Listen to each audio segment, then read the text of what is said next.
Car tester Reinhold Deisenhofer is in Mexico, where the new Audi Q5 is being built. The first generation was very successful, Audi having sold over 1.6 million units since 2008.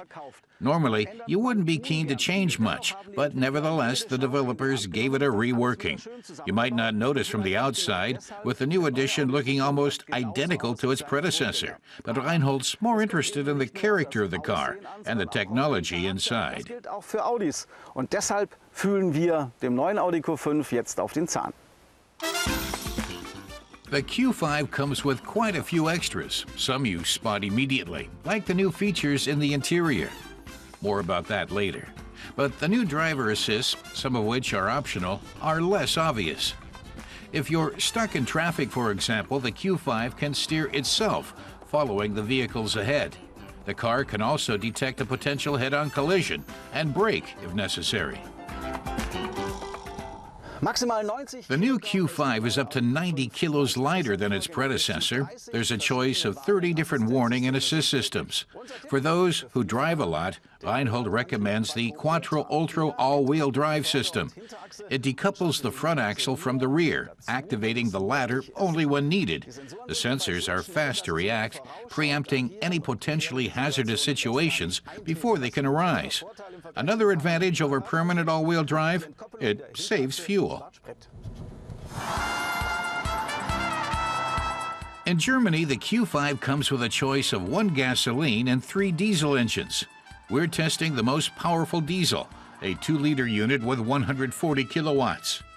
It accelerates from 0 to 100 kilometers per hour in 7.8 seconds and has a top speed of 218. Our version, with the top equipment line, sells in Germany from just over 48,000 euros.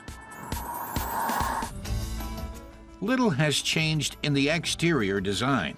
Compared to rival models, the Q5 looks very conservative and certainly doesn't stand out from the crowd. But the new LED headlights do add a little charisma. The roofline slopes gently at the rear in coupe-like style. The roof edge spoiler and skid plate give the Q5 a subtly sporty look. But overall, the outer design is less than exciting.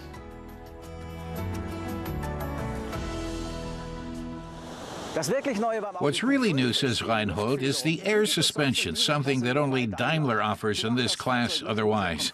It ensures a very comfortable ride and also makes the Q5 quite sporty by adjusting the body height. If you want to get moving, the Q5 can crouch down low on the road. But if you go off-road, it gives you a lot more ground clearance. It costs an additional 2,000 euros, 1,000 less than Daimler's equivalent. The Audi Drive Select feature adjusts the ground clearance to driving conditions. In all-road mode, that's 2.5 centimeters above the normal level. Lift off-road mode offers a further 2 centimeters for negotiating especially uneven terrain. Dynamic mode significantly reduces the ground clearance, increasing stability and improving the aerodynamics. Reinhold says inside the cabin, the new Audi Q5 has once again set standards in workmanship. It finally includes Audi's virtual cockpit with a 12.3-inch display. It can be set up as you want. There's no touchscreen, but you do have a touchpad on the center console. That at least has the advantage that you don't leave any greasy finger marks on the screen of your GPS, an important detail to many design-oriented Audi customers.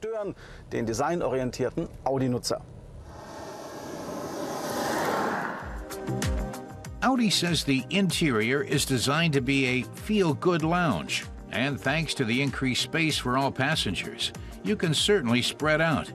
The fully digital cockpit and MMI entertainment system are the obvious highlights. Both of these are optional, however, and together cost an additional 3,350 euros. The seats have a completely new design and weigh less thanks to reinforced steel in the base. The front seats can be fitted with a massage function if desired.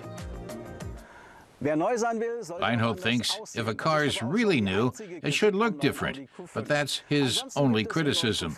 The Q5 offers everything the Q7 has, but is more compact, more manageable, and a little cheaper. It's built in Mexico, but the engineering is still made in Germany. The new Q5 is due to hit dealers in early 2017. Audi's key target markets here are the US, China, and Europe. The basic version of the Q5 costs around €45,000 in Germany.